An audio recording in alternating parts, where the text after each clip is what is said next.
morning class. How are you all? I hope you all are fine. So this is your Hindi class. Today we will read chapter number 3 शब्द और वाक्य। बेटा word और sentence. पिछले part में बेटा आपने स्वर और व्यंजन के बारे में जानकारी प्राप्त की। स्वर की मात्राओं का व्यंजन के मेल होने के उपरांत ही रूप परिवर्तन को भी जाना।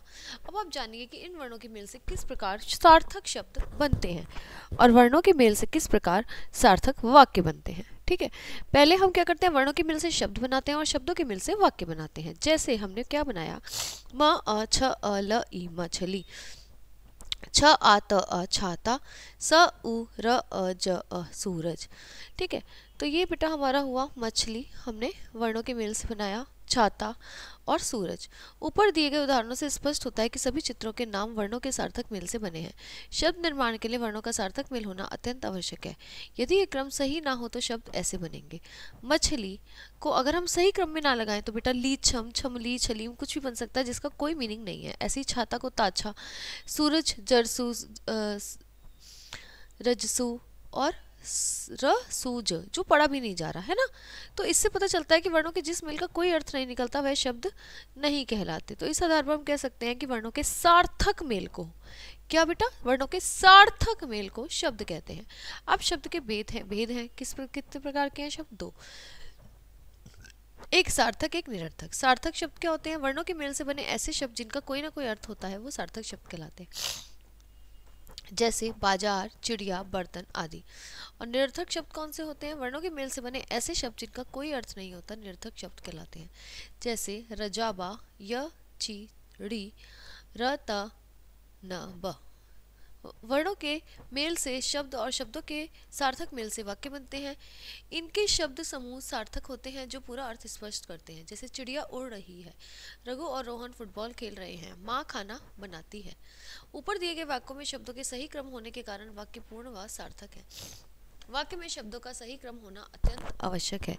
यदि क्रम व्यवस्थित ना हो तो वाक्य बनेगा रही है उड़ चिड़िया।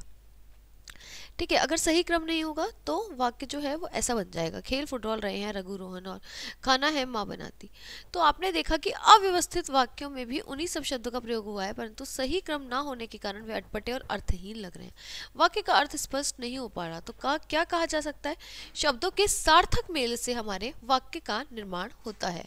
अब हमारे वाक्य के अंग देखेंगे कि वाक्य के कितने अंग हैं। वाक्य के हमारे दो अंग हैं, एक है उद्देश्य और एक है विधेय।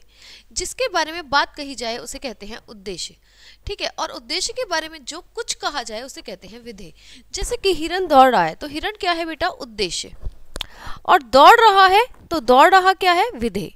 रचना गा रही है तो रचना क्या है? उद्देश्य। ठीक है, क्या है? जिसके बारे में कुछ कहा जाए तो किसके बारे में कहा जा रहा है बेटा? रचना के बारे में। और क्या कहा जा रहा है? गा रही है, तो वो हो गया विधेय। तो दो पार्ट हो गए हमारे वाक्य के, उद्देश्य और विधेय। पहला उद्देश्य और दूसरा विधेय। हिरन और रचना उद्देश्य हैं तथा दौड़ रहा और गा रही विधेय है। जैसे कि कुछ अन्य उदाहरण यहाँ पर हैं बेटा। पिता अखबार पढ़ रहे हैं तो कौन अखबार पढ़ रहा है? पिता। तो पिता हो गए उद्देश्य, और क्या कर रहे हैं वो? अखबार पढ़ रहे हैं, तो अखबार पढ़ना हो गया विधेय। माँ खाना बना रही है तो कौन बना रही है? माँ। तो माँ क्या हो गया? उद्देश्य, और खाना बनाना क्या हो गया? विधेय। दादी कहानी सुना रही है, दादी क्या हो गया? उद्देश्य, और कहानी सुना रहा क्या हो गया? विधेय। घोड़े दौड़ रहे हैं, घोड़े क्या हो गया? उद्देश्य, और दौड़ना क्या हो गया? विधेय। तो शब्द दो या दो से अधिक वर्णों के मेल से बनते हैं। वर्णों के सार्थक मेल से शब्द बनते हैं। शब्द दो तरह के होते हैं, सार्थक और निरर्थक। शब्दों के सार्थक मेल से वाक्य बनते हैं, और वाक्य के बेटा दो अंग होते हैं, उद्देश्य और विधेय। वाक्यों के मेल से क्या बनती है? भाषा। तो ये था हमारा शब्द और वाक्य, जो चैप्टर आपका यहाँ पर फिनिश होता है। आप इसकी प्रैक्टिस करिएगा शब्द और वाक्य की। ठीक है, अब हम मिलते हैं आपको नेक्स्ट क्लास में। तब तक के लिए bye bye, have a nice day students, bye.